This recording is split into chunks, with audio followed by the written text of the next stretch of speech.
Hi friends, welcome to our channel. ఈ వినాయక చవితికి ఆ విఘ్నేశ్వరునికి ఎంతో ప్రీతికరమైన బెల్లం కుడుముల్ని చాలా సింపుల్గా ఏ విధంగా తయారు చేసుకోవాలో ఇప్పుడు చూసేద్దాం. 2 స్పూన్స్ పచ్చెనగపప్పుని 2 అవర్స్ పాటు నానబెట్టి పెట్టేసుకున్నాము. స్టవ్ మీద ప్యాన్లో 1 కప్ వాటర్ పోసేసుకొని ఈ వాటర్ కొంచెం లైట్గా బాయిల్ అయిన తర్వాత ఇందులో మనం శనగపప్పుని యాడ్ చేసేసుకుందాము. ఈ శనగపప్పు అనేది ఎక్కువ ఉడకనక్కర్లేదండి, ఒక 2 మినిట్స్ పాటు అలా ఉడికితే సరిపోతుంది. ఇలా ఉడికిన తర్వాత ఇప్పుడు ఇందులో ఒక 2 స్పూన్స్ పచ్చి కొబ్బరి తురుముని నేను ఇక్కడ యాడ్ చేస్తున్నాను. మీరు పచ్చి కొబ్బరి ప్లేస్లో ఎండు కొబ్బరి తురుమైనా యాడ్ చేసుకోవచ్చు, ఏదైనా యాడ్ చేసుకోవచ్చు అండి. ఇప్పుడు దీనిలో బెల్లం తురుముని యాడ్ చేస్తున్నాను. నేను 3/4 కప్పు బెల్లం తురుముని అయితే ఇక్కడ యాడ్ చేస్తున్నాను. మీరు స్వీట్ ఎక్కువ తినేవాళ్ళు అయితే ఇంకొంచెం ఎక్కువైనా యాడ్ చేయొచ్చండి. ఇక్కడ నేను 1 కప్ బియ్యం పిండికి తగ్గట్టుగా చెప్తున్నాను అన్ని కొలతలు అనేవి. తర్వాత మనకి పాకం ఏం అక్కర్లేదంటే ఒక పొంగు వస్తే సరిపోతుంది. కొంచెం నెయ్యి, ఇలాచీ పౌడర్ని కూడా వేసేసుకున్నాము. ఇలా ఒక పొంగు వచ్చిన తర్వాత బియ్యం పిండిని వేసేసుకుందామండి. నేను ఇక్కడ 1 కప్ పొడి బియ్యం పిండిని వాడుతున్నాను. ఈ ప్లేస్లో తడి బియ్యం పిండి అయినా వాడుకోవచ్చు. ఇక ఈ విధంగా టైం లేదనుకున్న వాళ్ళు సింపుల్గా పొడి బియ్యం పిండితో చేసేసుకోవచ్చు అండి. దీంతో కూడా చాలా బాగా వస్తాయి. బాగా దగ్గర పడిన తర్వాత కంప్లీట్గా చల్లారనిచ్చి కొంచెం చేతికి నెయ్యి రాసుకొని దీన్ని బాగా కలుపుకోవాలండి. ఎంత బాగా మనం పిండిని మిక్స్ చేసుకుంటే మనకి క్రాక్స్ లేకుండా కుడుములు అనేవి అంత బాగా వస్తాయి. ఈ విధంగా కలిపి పక్కన పెట్టుకొని ఇప్పుడు ఇడ్లీ ప్లేట్స్కి నెయ్యిని అప్లై చేసుకోవాలి. ఇలా అన్నిటికీ నెయ్యిని అప్లై చేసుకొని పక్కన పెట్టుకున్నాము.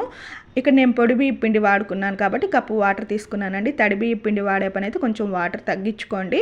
ఇక పిండిని ఈ విధంగా మనకు నచ్చిన షేపుల్లో చేసేసుకోవాలండి. ఇక్కడ నేను కుడుములు, ఉండ్రాళ్ళు, మోదక్ ఇలా మొత్తము ఈ పిండితోటి 5 రకాల షేపుల్లో అయితే ఈ విధంగా రెడీ చేసుకున్నాను. మీకు నచ్చిన షేప్లో మీరు రెడీ చేసుకోవచ్చండి. ఇక సైజ్ కూడా మన ఇష్టం. ఇక్కడ నేను అన్ని మీడియం సైజులో ఈ విధంగా ఒక 5 రకాల షేపులు వచ్చేటట్టుగా రెడీ చేసుకొని పక్కన పెట్టుకున్నాను.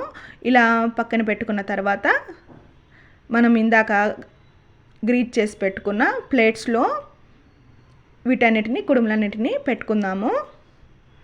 ఇలా 5 రకాల షేప్లు చేసుకోవడం వల్ల మనము టైం లేదనుకున్న వాళ్ళు, లేదంటే చేయలేదు అనుకున్న వాళ్ళు 5 రకాల నైవేద్యాలతో ఆ దేవుడికి నైవేద్యం పెట్టినట్లు ఉంటుందండి. ఇలా 5 రకాల షేపులు చేసుకోవడం వల్ల ఇక మిగతా వాటిని అన్నిటిని కూడా ఇదే విధంగా ప్లేట్లో పెట్టేసుకోవాలి. పెట్టుకొని స్టవ్ మీద ఇడ్లీ పాత్రలో 1 గ్లాస్ వాటర్ని పోసేసుకొని మనం రెడీ చేసి పెట్టుకున్న ప్లేట్లను కూడా అందులో పెట్టేసుకొని ఒక 25 మినిట్స్ పాటు మీడియం ఫ్లేమ్లో ఉడకనివ్వాలండి. 20 to 25 మినిట్స్ అయితే పడుతుంది. మీడియం ఫ్లేమ్లోనే ఉడకనివ్వాలి. మూత పెట్టేసి ఇలా ఉడికిన తర్వాత చూడండి, ఇక 20 మినిట్స్ తర్వాత నాకు కరెక్ట్గా 25 మినిట్స్ పట్టిందండి. ఇక ఓపెన్ చేసి వీటిని కంప్లీట్గా చల్లారనివ్వాలండి. చల్లారిన తర్వాతే మనం వీటిని ప్లేట్లోకి తీసుకోవాలి. ఎక్కడ కూడా మనకి కొంచెం కూడా అంటుకోకుండా ఈ విధంగా కుడుములు అయితే రెడీ అయిపోతాయి. ఇవన్నింటిని ప్లేట్లోకి తీసుకొని ఒకే రకం పిండితోటి విఘ్నేశ్వరునికి మనము ఇక్కడ 5 రకాల నైవేద్యాలు చేసి పెట్టినట్లు ఉంటుందండి. ఫస్ట్ టైం చేసే వాళ్ళు కూడా పర్ఫెక్ట్గా చేసుకోవచ్చు. మీరు కూడా ట్రై చేయండి. ఈ వీడియో మీకు నచ్చినట్లయితే please like, share and subscribe to our channel. Thank you for watching.